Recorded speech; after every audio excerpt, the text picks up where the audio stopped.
इसके लिए एक पॉइंट आपसे कहता हूं, हम सब ने सुना होगा, थोड़ा कंट्रोवर्शियल किसी को लग सकता है।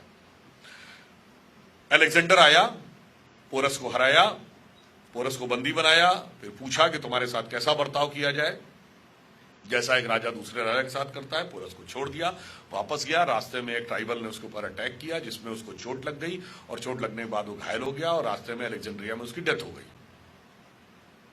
यही हम लोगों ने हिस्ट्री में पढ़ा है ना। पहली बात, भारतीय इतिहास में अलेक्जेंडर के आक्रमण का कोई उल्लेख नहीं है, सारा उल्लेख ग्रीक हिस्टोरियंस की तरफ से। दूसरी बात, दुनिया में कोई और उदाहरण आपको याद है जब जीतती हुई फौज वापस चली गई हो? और अलेक्जेंडर जो मैसिडोनिया से लेकर पर्शिया तक जिस राजा को जीता, उसका सर धड़ से अलग कर दिया, और यहीं उसके हृदय में इतनी करुणा उत्पन्न हो गई कि उसने पोरस को छोड़ दिया। तीसरा, विश्व विजय करती हुई लौटती सेना पर कबीलों ने अटैक कर दिया। हकीकत यह रही होगी कि जो अलेक्जेंडर और पोरस की कहानी सुनाई जाती है वो भारतीय परंपरा के अनुरूप ज्यादा है। हमारे यहां राजा हारता था, दूसरा राजा कहता था सम्मान पूर्वक रहो और जाओ, छोड़ देता था। जैसे पृथ्वीराज चौहान ने मोहम्मद गोरी को कई बार छोड़ा। कर्नल जेम्स टॉड, जिन्होंने एक बुक लिखी है annuls and antiquities of Rajasthan, उन्होंने लिखा है कि भारत के जो हिंदू राजा थे उनके लिए युद्ध जीवन मरण का प्रश्न नहीं होता था, शक्ति प्रदर्शन के टूर्नामेंट की तरह होता था। वो स्पोर्ट्समैन स्पिरिट से युद्ध लड़ते थे, युद्ध खत्म होने के बाद छोड़ दिया करते थे। लॉजिकल ये है कि अलेक्जेंडर हारा होगा, बंदी बनाया गया होगा, पोरस ने उसको छोड़ दिया होगा, और हारी हुई फौज पे ट्राइबल्स अटैक करते हैं। हॉलीवुड की मूवी देखिएगा, अलेक्जेंडर, उसमें दिखाया गया है कि वो हार गया था और युद्ध में घायल हुआ, और उसके बाद सुनिए, एक हारी हुई फौज जा रही थी जिसका राजा रास्ते में मर गया। अब वो फौज जो बड़े जलवे से निकली थी अपने देश से कि विश्व विजय करने जा रहे हैं, क्या कहानी सुनाती अपनी जनता को कि हम गए, हार के वापस आ गए, और राजा रास्ते में मर गया। उसे कुछ तो बताना ही था कि हम क्यों वापस आए। तो कहानी उसी हिसाब से बनाई गई, और धीरे धीरे हमको ये बात समझ में आ गई। दूसरा उदाहरण देता हूं, Aryan invasion theory. Aryan invasion theory कब आई? 1850 के आसपास। क्यों आई 1850 के आसपास? Sanskrit is the mother of all the languages, ये कहने वाला कोई हिंदुस्तानी नहीं था, सर विलियम जोन्स थे, जो कि ये कलकत्ता हाई कोर्ट के जज थे ब्रिटिश टाइम में, जिन्होंने Royal Asiatic Society of Bengal बनाई। मगर उन्होंने ये सिद्ध कब किया? 1780 और 90 के आसपास। अब ये फॉरेनर्स के लिए बहुत बड़ा झटका था कि आप तो हुकूमत कर रहे हैं और आप जिसको गुलाम बना के बैठे हुए हैं उसकी लैंग्वेज की सुपीरियरिटी आपसे ज्यादा है। फिर उन्होंने कहा भारत एक देश था ही नहीं कभी, इट वाज नेवर एक यूनाइटेड कंट्री। तो 1837 में जेम्स प्रिंसेप ने अशोक का साम्राज्य खोज लिया। अब ये पता चला कि इतना बड़ा एंशिएंट एम्पायर था, बर्मा से लेके और अफगानिस्तान तक, एरिया में यूरोप के बराबर, आबादी में यूरोप से डबल, इजिप्ट से लेके जापान तक उसका इंपैक्ट था। तो अब क्या करें?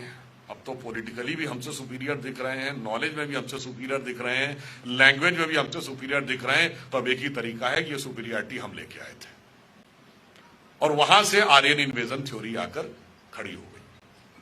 तीसरी फॉल्ट लाइन हमारे यहां बनाई जाती है, दलित समाज को स्थान नहीं दिया जाता था, उनके साथ बहुत भेदभाव किया जाता था। मैं पूरी विनम्रता से पूछना चाहता हूं, भारतीय संस्कृति के दो सबसे बड़े महाकाव्य, रामायण और महाभारत, दोनों के रचयिता कौन? महर्षि वाल्मीकि। आज की परिभाषा के अनुसार जो वाल्मीकि समाज है वो किस कैटेगरी में आता है? दलित। महर्षि वेदव्यास कौन? आज की परिभाषा के अनुसार कौन? सहज समझा जा सकता है। और अगर यह सत्य था तो संत दादू, संत नामदेव, संत रैदास, संत कबीर, दक्षिण भारत के संत थिरुवल्लुवर, ये सब उस वर्ग में पैदा होकर सम्मानित संत हुए। रानी झलकारी बाई, ऊदा देवी पासी, राजा बिजली पासी, राजा भी हुए। और यथार्थ कई बार हम लोगों से ऐसा घुमा के छुपा दिया जाता था कि कई बार हम समझ ही नहीं पाते थे कि इसमें फैक्ट क्या। जैसे हम और आप सब ने सुना होगा जब गुड़गांव का नाम गुरुग्राम किया गया तो बहुत से रैशनलिस्ट खड़े हो गए, ये द्रोणाचार्य के नाम पे गुरुग्राम क्यों करना, इन्होंने तो एकलव्य का अंगूठा कटवाया था। और एकलव्य तो दलित था, उसके साथ बहुत बड़ा अत्याचार किया गया था। कहीं ना कहीं हम सबके भी दिमाग में ये बात है, ईमानदारी से अगर हम कहें, हमारे पास उसका कोई रैशनल उत्तर नहीं है। आप लोगों को भी ऐसा लगता होगा ना। और उसका कारण जानते क्या है? महाभारत में एकलव्य का उल्लेख कहां है? आप लोगों में से कितने लोगों ने पढ़ा है?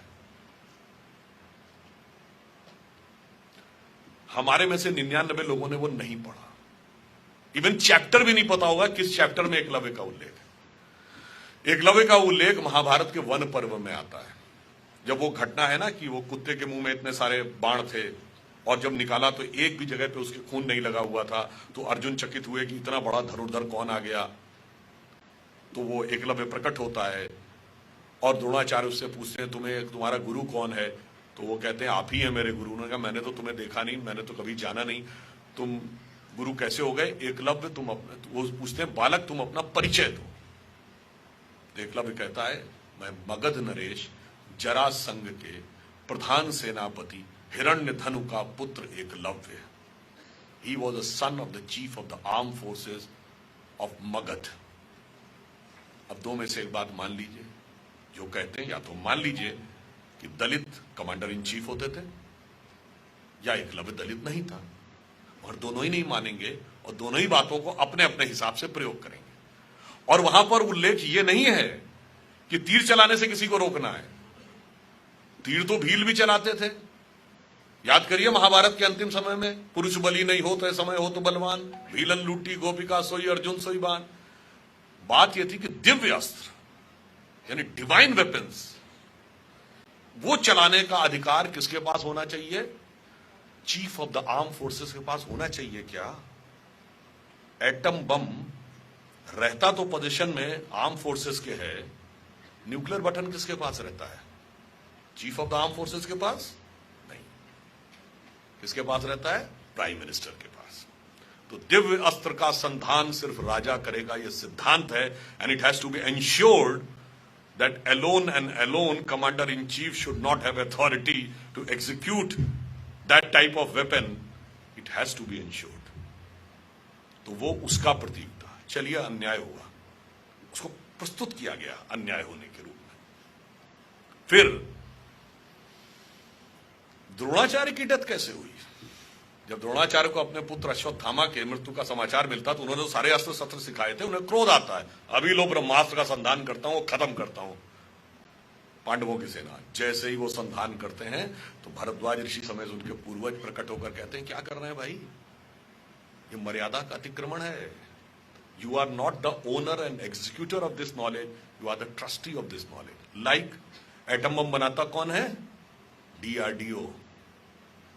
टेक्नोलॉजी किसके पास है? डीआरडीओ के पास। चलाने का अधिकार किसके पास होगा? प्राइम मिनिस्टर के पास। Cabinet committee on securities will take a decision when it is to be used. The same thing was there. Dronacharya was DRDO, Eklavya was chief of the arm forces, but it has to be ensured that the nuclear button should always remain with the king. अब द्रोणाचार्य को लगता है कि अब अगर मैंने संधान नहीं किया तो पुत्र के मृत्यु का बदला नहीं ले सकता, और किया तो मर्यादा का हनन होता है। तो वो मर्यादा का हनन नहीं करते हैं, निराश होकर सारे अस्त्र शस्त्र छोड़कर जमीन पर बैठ जाते हैं और उनका सर काट दिया जाता है। So the fundamental principle is कि दिव्य अस्त्रों का संधान सिर्फ हेड ऑफ द स्टेट करेगा।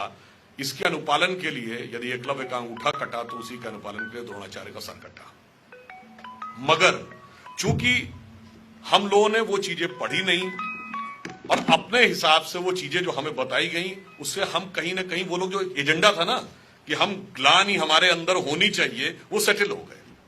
दूसरा इशू बताया जाता है साहब, सीता जी को भगवान राम ने भेज दिया, बड़ा गलत काम किया, तो महिलाओं के साथ इतना बड़ा अत्याचार होता था, उनको वन भेज दिया, वनवास दे दिया।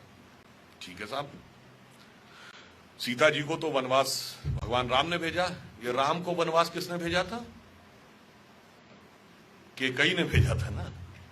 आप बताइए, दुनिया किसी वर्ल्ड की किसी कल्चर में एक वुमेन की इतनी पावर थी कि राजा को अपना डिसीजन बदलना पड़े, सौतेला बेटा उसकी वजह से जंगल में जाने को तैयार हो जाए, और राजा दशरथ ने पुत्र भी छोड़ा और प्राण भी छोड़े। एक कहावत है ना, प्राणन ते सुत अधिक है और सुतते अधिक परान, और ते दूनो दशरथ तजे वचन न दीनो जान। यानी लोग कहते हैं ना सबसे ज्यादा प्यारा क्या होता है, प्राण या बेटा, और वो दोनों ही उन्होंने छोड़े मगर वचन नहीं छोड़ा। ये पक्ष नहीं बताया जाता है, क्योंकि माता पिता कहने में मां बेटा तो कोई ना कोई किसी का होगा, वर्ग नहीं है जिसमें डिवीजन किया जा सके। द्रौपदी को जुए पे लगा दिया है तो बहुत गलत बात थी, उससे पहले 5 भाइयों को भी तो जुए पे लगाया। बताइए, हस्बैंड वाइफ का एक दूसरे ज्यादा हक है या भाइयों का? मगर भाई भाई को नहीं बना सकते, तो भाई भाई कोई ग्रुप नहीं है समाज में। मैं किसी का भाई हूं, कोई मेरा भाई है, पर स्त्री पुरुष 2 वर्ग हैं, इसमें टकराहट पैदा करो, जितना टकराहट पैदा कर सको। और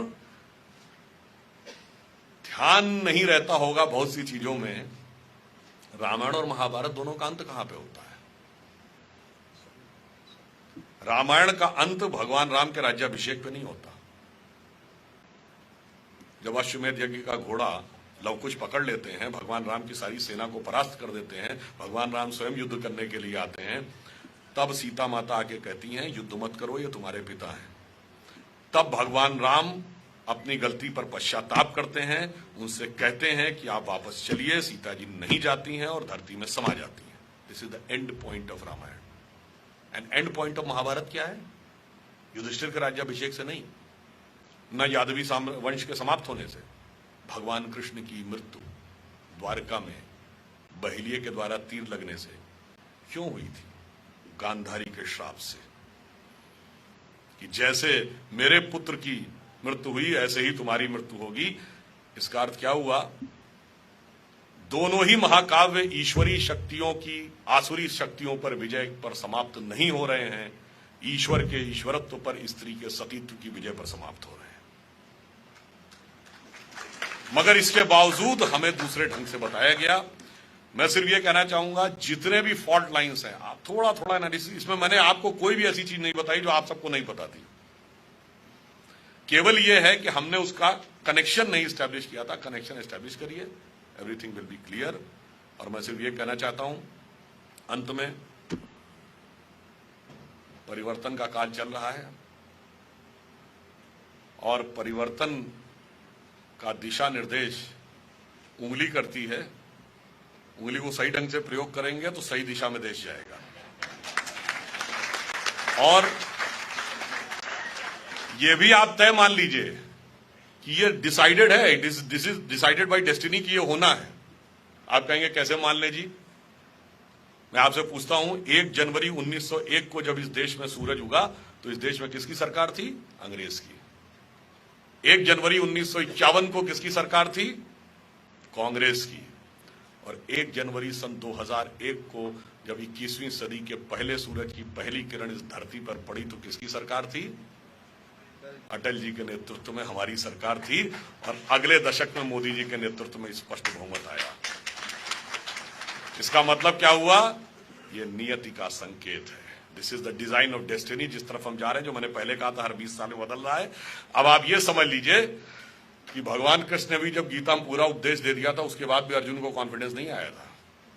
जब तक भगवान ने विराट रूप दिखाकर कहा, देखो ये तय है, ये होना है और तुम्हें राज करना और इन्हें जमीन पे पड़े होना है, तो अर्जुन ने कहा, महाराज जब ये तय ही है तो फिर काहे बात का खून खराबा करना? आप पलक झपकाइए और ये सिंहासन पे मैं बैठा हूंगा, ये जमीन पे पड़े होंगे। तो भगवान कृष्ण ने कहा, देखो तय तो है, मगर मिलेगा कर्म के सिद्धांत के अनुसार, हम उसे बदल नहीं सकते। इसलिए डेस्टिनी तय है, बदलना तय है, बस आपको उतना काम करना है। जैसे आपके मोबाइल में कोई गीत रिकॉर्डेड है तो बजना तो उसका तय है, बस एक बार पुश बटन यूं करना है और आप देखिए उसके बाद बजना शुरू हो जाता है।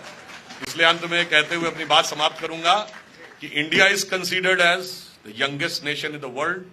This is truth, but this is half truth. The full truth is that we are youngest nation and the oldest civilisation. We are having a promising future and the golden past. And it is only India which can give the solution to the entire world for all when it is called the clash of civilizations. We are the only having capability to give a coherence in the various clashes because we are having capability to create coherence in the divergent issues. इसलिए मैं सिर्फ ये कह के समाप्त करूंगा कि गौरवशाली था भूत, भविष्यत भी महान है। गौरवशाली था भूत, भविष्यत भी महान है, अगर संभालें आप उसे जो वर्तमान है। धन्यवाद।